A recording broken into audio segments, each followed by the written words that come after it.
game is KKR. As you guys know, it's an important game for us. We have an opportunity to really keep pushing hard and keep knocking on the door of the playoffs, and also sort of sending a message to the other teams that we are here to finish top of the log and not just to qualify for the knockouts. I really think we have the ability to do that, but we know it's not going to be easy. So all the focus on the next game. We're going to try and do the basics well and try and find a way to get the momentum behind us and then run with it. But it wasn't long ago we played against them at Sharjah, so we were pretty clear in terms of how we want to operate there. A bit different now at Abu Dhabi, slightly bigger field, so our plans might be slightly different. So yeah, we've certainly spent the last couple of days refreshing, because obviously we had 4 games in 8 days, so good chance to freshen up. But we've had 2 good trainings the last 2 days. So first day was a rest, second day big outdoor training, and then today just to top up. We had a meeting today to sort of reset and refocus around the things that we've done really well for the first 9 games, but knowing that that's gone now and we've got to move forward. And there's certainly a lot of things we've done really well, and that was what we had the meeting for today. But there was also a few things that we want to focus on in these next 5 games, and basically there are areas that we can improve on, and we've certainly got that improvement in us. So yeah, it was good to focus on that and get back into it, but also just highlight to the guys that there's a lot of things we've done really well this tournament that we want to keep doing. To be fair, we've always focused just on us throughout the whole tournament, so we won't start looking at the points table just yet. We know KKR are playing good cricket. They obviously come off a good win. They know Abu Dhabi well, so we've got to play well. Yeah, look, this is going to be different conditions to Sharjah when we last played them. I think they're going to have a different team. Obviously, Lockie Ferguson's come in from that last game. He did very well against Sunrisers, so we expect there'll be a few changes to the makeup of their team. So whatever happened the last time is probably pretty irrelevant, really, because you know what it's like in this format. It only takes one good win to start to get your confidence up as a group.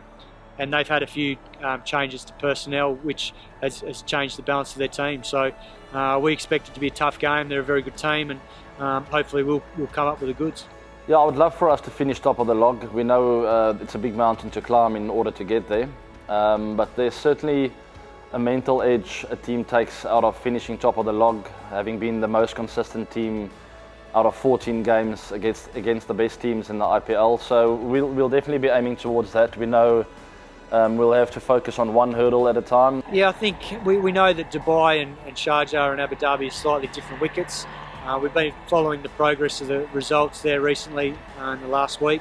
So once we get to the ground tomorrow and see exactly what the wicket looks like, I think it's been played on before by Mumbai and KKR.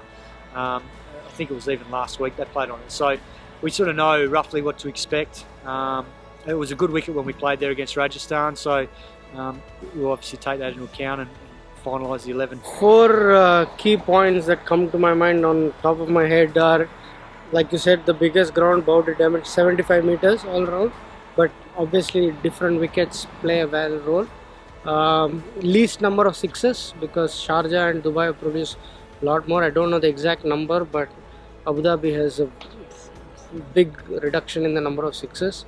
I would say maximum number of 2s, just on top of my head, and which is an area that we are very good at. We are number 1, so that should help. Maximum value for spin. I think spinners have been most effective in Abu Dhabi, both innings. They go at 7.3 or something, so that's a key point. The breeze plays a big part in Abu Dhabi. In night games, I believe the breeze picks up, and hitting to the wind, hitting against the wind, bowling, same for spinners and the fast bowlers, I think so. The breeze, it's a much open ground, whereas Dubai is a closed stadium, Sharjah is a closed stadium, Abu Dhabi is an open ground, so the breeze fact, high catches. So I think the breeze factor is another very important. Yeah, look, we've been blessed with a pretty good run with injury and all that, so I think that's a byproduct of obviously the hard work that Basu and Evan have done, support staff have done with the boys physically. The guys have been meticulous in their recovery with ice baths and treatment, and obviously doing all the stuff there to make sure that they're fresh. But I think we've also made sure we haven't overtrained. So hopefully that's played a part in getting to this stage of the tournament and making sure that we're still fresh for what is an important stage. Yeah, we had a really good recap today. 9 games in, so there's a lot of trends have happened throughout the tournament. A lot of things we've done well, so we've sort of recognised them and worked out the areas where we can just top up and just be a little bit tighter. So as I said, we're a team that whether we win or lose, we certainly reflect well. And we you know, as a team we focus on what we can improve, and it certainly hasn't changed.